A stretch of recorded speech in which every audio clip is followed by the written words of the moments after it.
Let's bowl 'em over.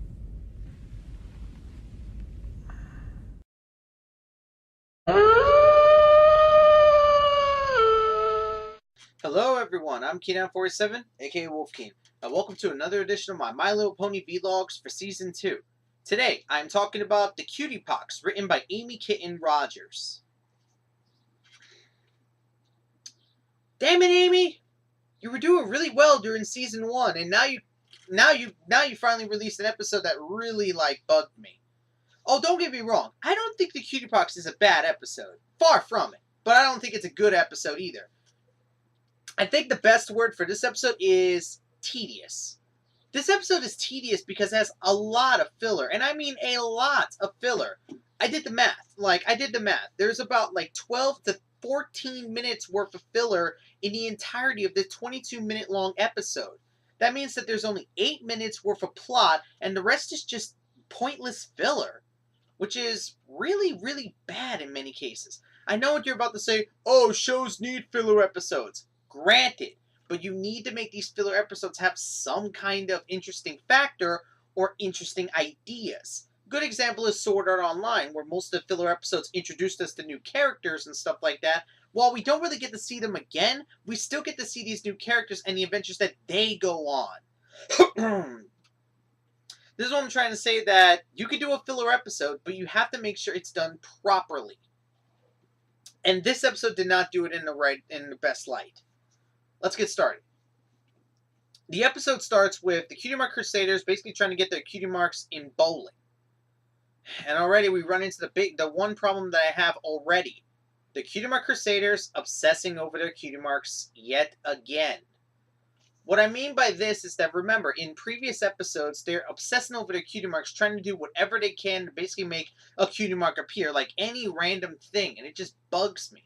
And the thing is, I know what you're about to say, oh, this is like Ponyville Confidential, where they focus on one talent.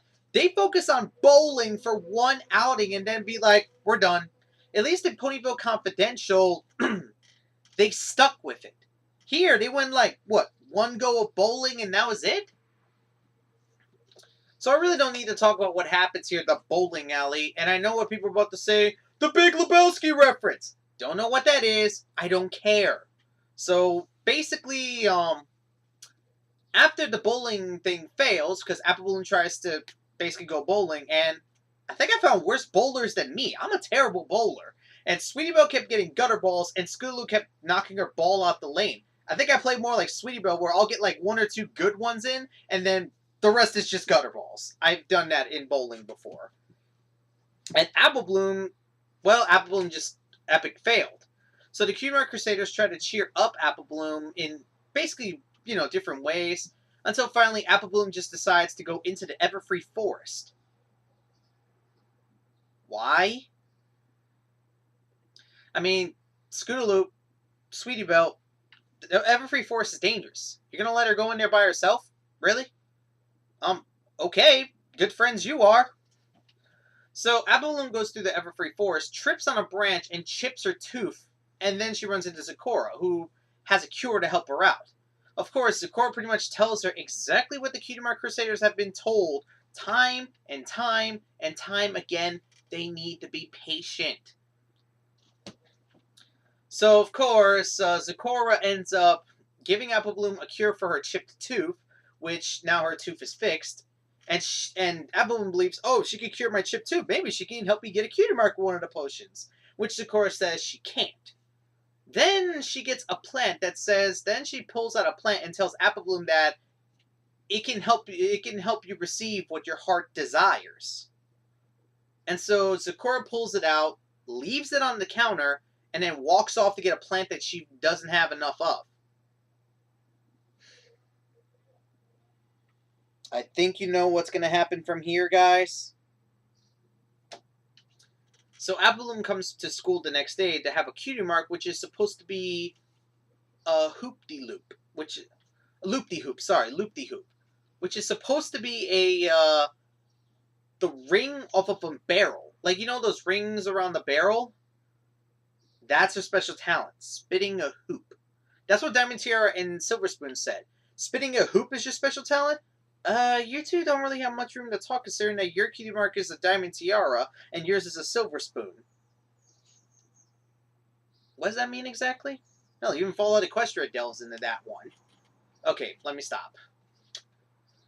And here's where most of the filler comes in. We just get treated to like a bunch of time of her showing off her loop-de-hoop skills to every other pony and stuff like that. And now I find another talent. That the Cutie Mark Crusaders can't do and I can't do. Hula hooping. I can't hula hoop. And I'm probably just as bad as Scootaloo.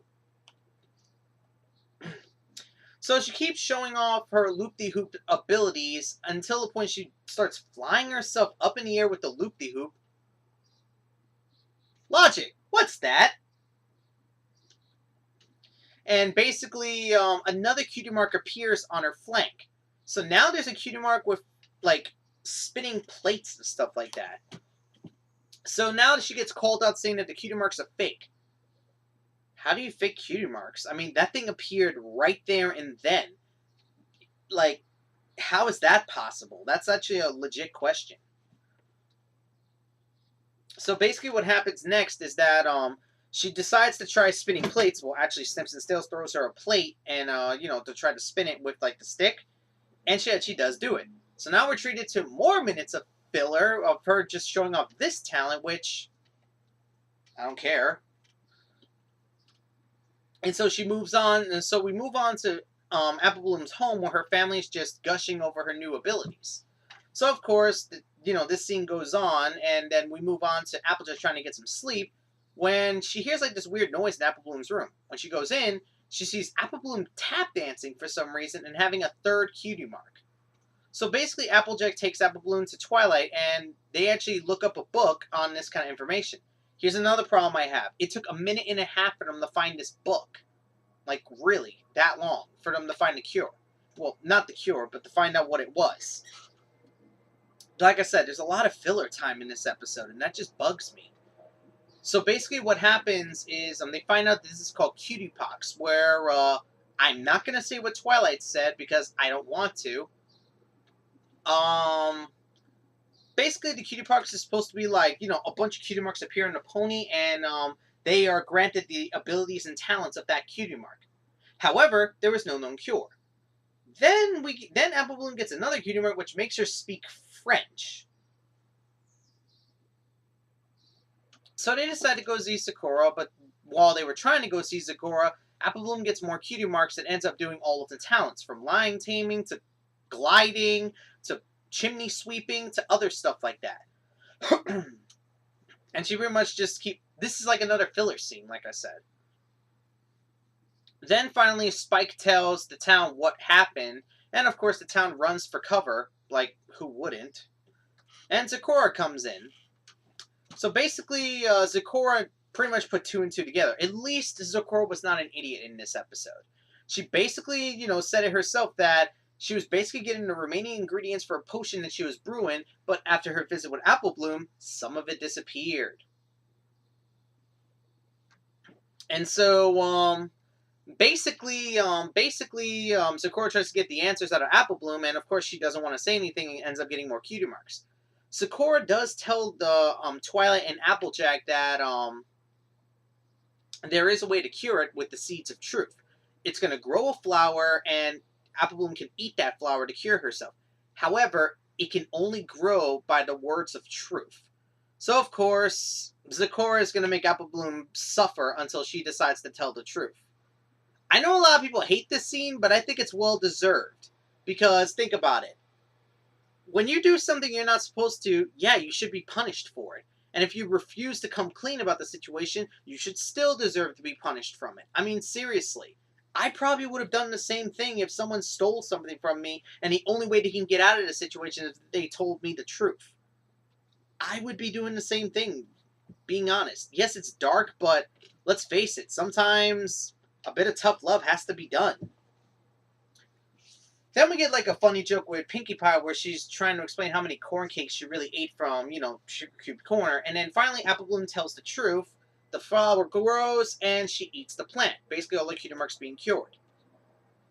She basically apologizes for everything that she's done, and of course, learns her lesson. All good things happen to those who wait. And then she says this. After she made that line. After she said that. Like,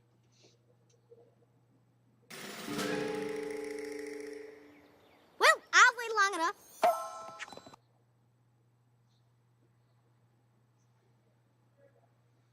do I really need to say anything more than, what the f***?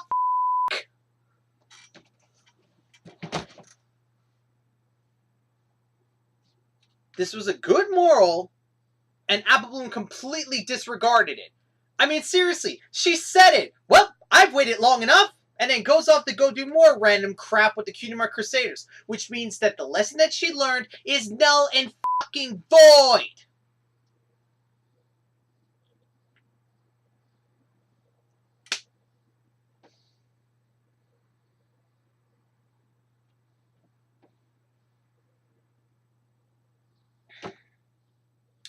This ending really made me hate this episode in many cases. Oh, don't get me wrong. I don't think this is a bad episode. Far from it. Like I said, that's pretty much the Cutie Pox. I don't hate this episode. But that ending is what ends up making me hate it in more ways than one. You would think, after everything Apple Bloom went through, she would at least learn her lesson on being patient. But no! She was like, well, I waited long enough, and goes back to doing more random crap. Like, what? Like, I hate that. I'm pretty sure everybody can agree with me on that front that that was an ass pull. That was like an ass pull in more ways than one. Because you would think she would learn her lesson, and she didn't. So that means that this entire episode, the lesson that she learned throughout the entirety of the episode, that everything that she went through in the entirety of this episode to learn learn her lesson from the entirety of the episode meant absolutely, positively number zero.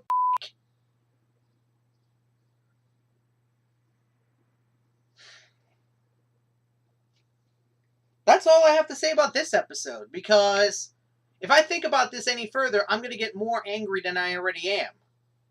So all in all, the Cutie Pox. Not one of the worst episodes on Season 2, but definitely falls short of being an okay episode. Because if you were to take away all of the filler in this episode, it wouldn't even be as long as most short cartoons.